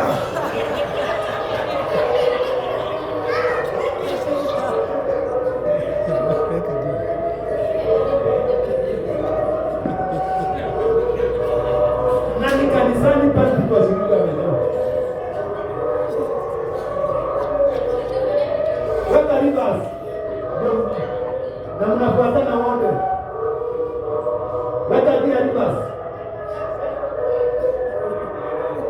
Na ukihakikisha utakaposimama unakanyaga, vuta handbrake. Vuta handbrake sasa. Vuta handbrake. Zima gari. Gani iko kati ya kwanza na ya pili. Ya kwanza ilikuwa haina hii. Watu watofautisha muziki ulio hai na ulio kufa. Muziki wa kibabeli na muziki wa Mungu. Onyo kwa Wakristo Walawi 10:1. Nadabu na Abihu wana wa Haruni wakatoa kila mtu chetezo chake, wakatia moto ndani yake, wakatia uvumba, nao wakatoa moto wa kigeni mbele ya Bwana ambaye yeye hakuagiza. Yaani tunachukua muziki wa Mungu, maneno ya Mungu, tunaenda tunaomba huko nje. Rhythm. Tunaomba huko nje accompaniment, tunaomba huko dancing nje, moto wa kigeni tunaleta kwa madhabahu ya Mungu. Utakufa ndugu yangu. Je, ni moto gani wa sadaka unaowasha? Je, ni sadaka ya sifa za kweli ama ni ibada ya sanamu? Hiyo ndio nataka ujiulize. Ni ibada ina gani unatoa? Ni moto gani unaleta? Unapoleta hivi, ulitoa wapi hiyo? Ulitoa kwa shetani au ulitoa kwa Mungu? Maana moto ulikuwa ule uliowashwa na Mungu. Unapenda kuazima dancing, marching. Hatunajua watu wa Rwanda wanaimba. Unajua hata wanyana paka SK wanaimba. Uliambiwa SK imeokoka.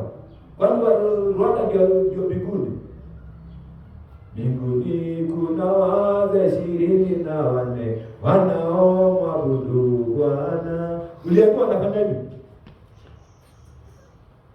Wewe utapokea alama ya mnyama. Hitimisho Warumi 8:7-8. Kwa kuwa ile nia ya mwili ni uadui na Mungu. Hiyo kitu nataka isimue mwili. Ni uadui na nani?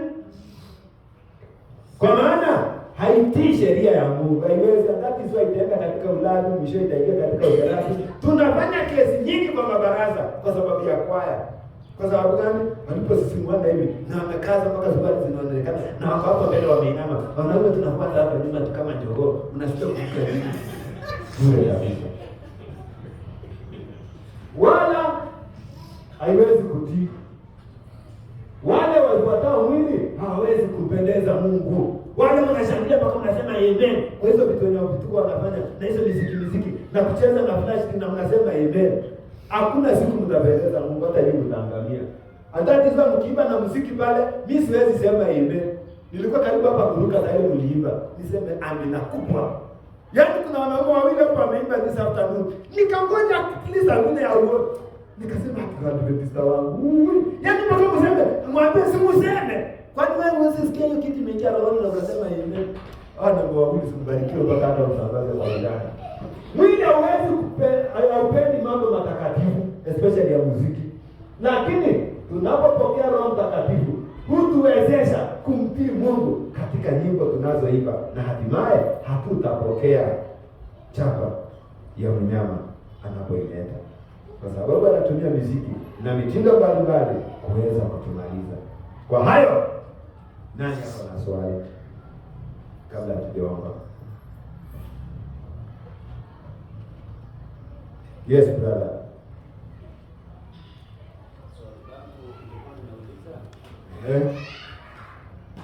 Hiyo tumejiona na tumejiona uchi wetu. Maana huo ni uchi wetu sasa sisi wenyewe tukirekebisha. Sisi ni wana. Kwa hiyo kitu ya kwanza ni shukrani. Kwa hiyo mafundisho ambayo umetuletea imetukata kabisa. Na imetushape. Maana hata sisi tulikuwa on the process kwenda kutoa hizo kanda nyimbo ambazo tumefanya practice. Asante kwa mwalimu wetu maana hapa anayefundisha wakati zitakapofanywa program tujue tunaimba namna gani. Tuhepe hiyo njia na kwa mavazi tena turekebishe. Kwa mama wetu pia kwa sisi. Maana hiyo tunaona imetukata kabisa. Na hiyo itatuzuia mambo mengi. Maana mambo ya usharati haitaweza kupatikana. Tumeonyeshwa jinsi ambavyo usharati inapatikana na inaingia pole pole, yani tunapata badala tumtukuze Mungu tunazidi kuwa customer wa shetani. Hiyo tuombe Mungu tuepane nayo. Tena sasa swali yangu ilikuwa aje? Zanaa zililetwa kusoma kitabu cha Psalms 150 za muziki ziko mingi, zeze, ujumbe, vitu kama hizo zote za uimbaji. Na nilipokuwa ninaangalia sana wale watu kama ukisikia sauti ya jangwani, wale watu wa zamani wenye ulitaja sauti ama voice of prophecy wanakuwa wameimba nyimbo nzuri. But ukiangalia kwa chenye wanatumia ni vitu kama gitaa. Sasa sisi tunaona tunapigania chape hizi na atutumia hata keyboard. Sasa hivi tuna advance tutumie hizi mixer na nini. Sasa si mixer. Kuna watu tunaita digital recorders. Hao ndio wamemaliza na sio wanakuja wanaweka mitambo yao. Hakuna hakuna keyboard, hakuna chochote, ni tarakilishi tu laptop. Anakwambia iva, alafu inakuchagulia accompaniment na inakuchagulia tu. Sivyo ndio tunafanya sasa hivi. Na hiyo ndio ulimwengu tutaita digital. Ndio. So kama zile zana zote zililetwa kwa ajili ya watu wa Babeli ama kwa kanisa ziweze kukuza Mungu kama hizi. Asante. Usisahau katika kitabu cha Danieli sura ya 3, mtakaposikia sauti ya nini, hizo music instruments zikatajwa. Na nikasema Babeli ya kimwili hiyo physical itajirudia katika Babeli ya kiroho ambayo ndio sasa hivi. Hizo vitu pole zinaingizwa. Hiki chombo kilete sauti. Lakini siku hizi watu wametumia kwa sababu ya muziki. Ukienda na chombo hiki katika kufanya crusade, huwa sio the best. Huyu ndio ananielewa vizuri. Hazifiki mbali, kazi yao ni muziki. Tutumie kuhubiri na kufanyia injili, lakini wakati unaofaa tuchunge sana isije kawa mtego. Maana shetani aim yake sio kanisa lifaidike. Hata ikiunda hakuna mahali walisema this is manufactured for church purpose. Same to keyboard. Hakuna mahali walisema kana manufactured for church purposes. Na hata ukifika mbinguni hakutakuwa na amplifier. Lakini bado tunazitumia, uchunge tuzizitumie katika njia zenye shetani alikusudia. Tuko pamoja? Kama shetani alikusudia ilete vibaya, hata YouTube. Kuna vitu hata simu shetani unashirikishwa katika YouTube. Sio Kristo tulikia pale. Mimi kilichonichochea hata ukienda sasa hivi mahubiri utaita tu hapo Bible ministry. Kitu ya kwanza utakuta mahubiri ya leo tayari kwa YouTube. Hii ya sasa hivi kwa dakika kadhaa zitaingia YouTube. Tunamaanisha nini? Nataka tushindane. Shetani akitumia vyombo kuleta watu kwake, tunatumia hata sisi kuleta kwa Yesu. Lakini usije ukatumia muziki. Maana kama kuna kitu shetani anatumia, wachana na Bible study, wachana na vitu vingine, muziki ndio kitu cha juu. Kwa nini muziki? Ni kwa sababu ni chombo cha pekee kinachoingia katika mawazo ya wanadamu bila ruhusa. Sasa hivi nikiandika kitu hapo unaweza kusudia usisome na hata ukapita hapo utaenda. Au unaweza studio ukasoma simu hivi, mimi nina project video hapo, si lazima uone. Lakini sauti ikikuja, hata ujifanye uweke kingine kwa simu hapa, bado utasikia ile. Kwa sababu muziki ni chombo cha pekee katika dunia nzima, hata wataalamu wamejua ni kitu kinachoingia ndani ya mawazo yako bila ruhusa yako. So shetani akajua nikiingiza uzoee rege. Siku ile itaimbwa vizuri. Unasema hiyo wimbo inaaburu. And that is why when wanasikiliza hizi muziki sana, 100% hiyo sibahatishi. 100% wenye wanasikiliza hizo nyimbo nimeziweka. Including Natalia, bigger than my problem, ni reggae hiyo pia. Hizo nyimbo zote tunasikiza niko na accompaniment za reggae. Huyo mtu na niko na rock. Kama vile nilikuwa nimeonyesha. Huyo mtu kwa simu yake hakosi kuwa na secular songs.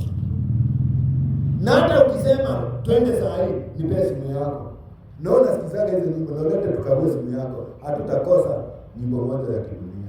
Kwa sababu gani? Umezoea na shetani anakujengea hiyo ndio upokee alama ya mnyama. So hata kuongeza ingine utasikia ukiuliza mtu kwa nini unaweka, na kwambia ni ahadi inaleta anga. Wanafunzi wanakwambia unajua inakuli mawazo wakati unasoma. Shetani anasema jana. Tuko pamoja. Jambo la mwisho. Vazi la uimbaji zilienda wapi? Ile gauni ya uimbaji. Watu waliokoka kama ni fashion, ilisha fashion. Wangapi wamepitia university hapa? Tuweke mikono juu. Ushapitia university kama mtoto wako ambaye anaenda university. Ama ndugu yako ama dada yako ambaye anaenda university. Na wangapi wanaenda graduate ama wameenda graduation yoyote ya university? Graduates wanavaa nini? Suti, sio? Na necktie na wanang'ara vizuri.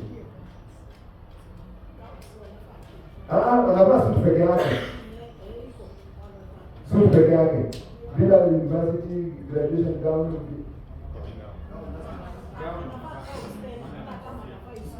Na anavaa nini? Gauni na kwa nini? Si tumejua amegraduate. Kwani kwa shida gani si avae suti? Akaitoa nare tu hivyo na anaenda graduate. Mpaka unalipia. Na usipolipia una graduate. Kwani mbona ilisoma? Umewahi kuuliza kwa nini graduation gown? Mimi sitawaambia, lakini nawaambia siri hapa. Hawapo wajinga university kote ulimwenguni. Kama unataka kugraduate bila graduation gown, no graduation. Same thing, kanisa likaongozwa na Roho.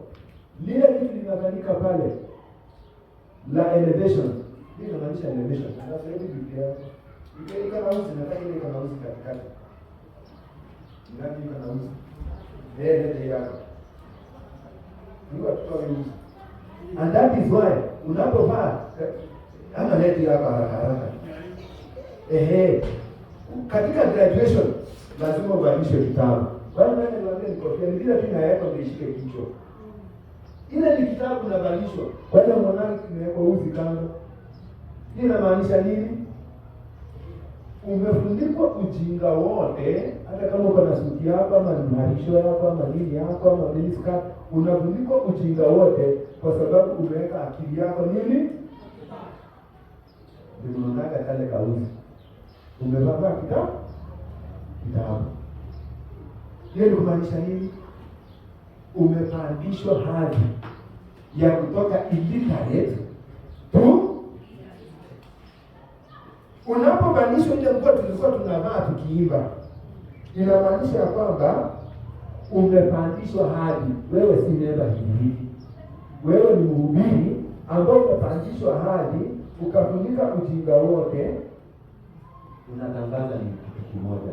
Andapi uwe mama, uwe baba, hakuwa na mama na baba, haina jenda. Ama graduation kama inakuwa na jenda. Mnavaa wote, mnakuwa kitu sawa mbele za Mungu. Ile mbele ya serikali. Hii sasa mnakuwa mbele za Mungu kitu kimoja na mnaimba sauti moja, ujumbe moja, moja. Hii ingine kushona mavitu vingine unashona unapata unasema kushona na kuweka alama ya red hapa. Mtu ameweka red, yake imefika hapa, mwingine imefika hapa, mwingine imemkaza, mwingine hata inaanza kufunguka huko mavitu nataka kutoka nje. Iko shida gani? Inafunika hiyo ujinga yote. Ilikuwa inapandisha na kuonyesha hadhi ya utakatifu katika kanisa. The same way you cannot graduate without a graduation gown. Hivyo ilikuwa inamaanisha kanisa kilipoteza maadili.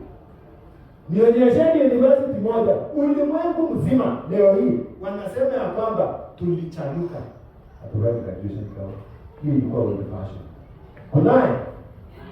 So dunia itatushinda kwa maadili, lakini sisi na ujinga wetu tutaanza kuziacha. Hiyo vote for the might. Yani we vote for God.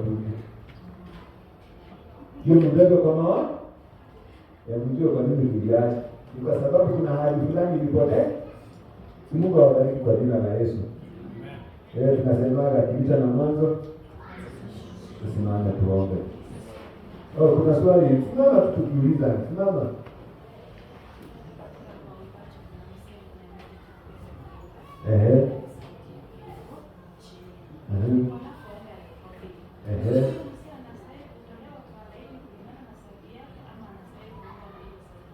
Mzee anaimba kama shura na imefika rekodi.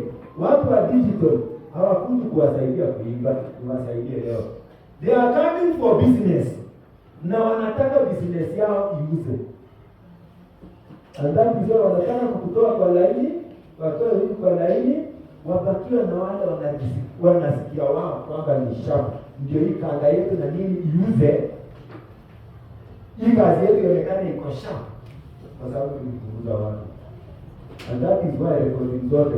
Kama kuna mtu atatolewa, msha wote nyinyi wote. Sio mwenye ulitolewa, si mwenye hakutolewa, nyinyi wote including kuanzia mwalimu wenu na kiongozi wa kiroho wa hiyo kwaya. Wote mmekunywa mvinyo wa yule shetani. Na hivi karibuni nyinyi ndio mtasaidia kwaya kuingia katika jehanamu. Mnatoa msimamo ili kanisa la Waadventista wa Sabato inayo tunakaribisha kila mtu. Andani sasa inapofika Pasaka, wewe unakuja na miguu tupu, unakanyaga chini, uko na kiatu ya 8,000 ama uko na yebo hizi tunaita nini, sandals, wote tunakawadana na uenda pale kwenye jike ile nilikataa hiyo elders, na hata nyumbani nilikataa kanisa la nyumbani. Elder yeyote asiwahi shikana na elder. Elder unahakikisha wale wamebatizwa juzi na hii mwaka, wale recently baptized, hao ndio mnashika, mnawafundisha. Mkishikana ni mnajua leo watajulia mbinguni. Hapana. Kama kuna kitu cha kubaguana including kwa kwaya, mjue shetani ameanza kupiga kwaya. Haanza kupiga kwa ukiro, anaanza kupiga vitu physical. Ndio unajua wewe ukikuwa vizuri hata ndio hawa rekodi. Ukiona hivyo ujue shetani amevamia kwaya na hakuna kusimama. Ni vizuri unaenda kwa rekodi. Kama utafanywa hivyo, tafadhali hamjachelewa. Ukienda kuoa, alafu unapata mwenye unataka kuoa ni kahaba sugu wa Kericho, usiseme nitarekebisha. Tafadhali call off engagement, wachana na harusi, tafuta ingine upya. Semwe, tafuta kataa huyo mtu. Kama ni kiongozi wa kwaya, kaeni kwa kijibaraza cha kwaya, mtoe huyo mtu. Na kama alichaguliwa na board, mketi kwa bodi ya dharura, huyo mtu mwenye anasema fulani asirekodi, atolewe immediately kwa ushirika. Ndio nimesema kabisa kwa nguvu, kwa sababu hii ni kazi ya Mungu na lazima kila mtu ahusike. I wish ningekuwa ninafundisha semina, ningeleta mpaka kanuni kuongea hiyo hivi. Hiyo yote iko. Hata kila rekodi. Kama unafikiri kanuni haiko, iko kila kitu. So, tuombe. Mtakatifu Baba yetu, tumejifundisha mengi, lakini ni mambo makubwa ambayo wakati mwingine hatuwezi yashika. Ni kwa sababu shetani ameanza kupanda mbegu ya uabudu sanamu na kutuelekeza katika kuabudu, kushika chapa ya mnyama. Tusaidie Baba, kwa leo hii tu tuweze kukaribika, kuokoka na kuanza upya. Jina lako litukuzwe kwa sababu umetenda. Kwa Yesu Kristo tunaomba na kuamini. Amen. Mungu awabariki. Sabato njema.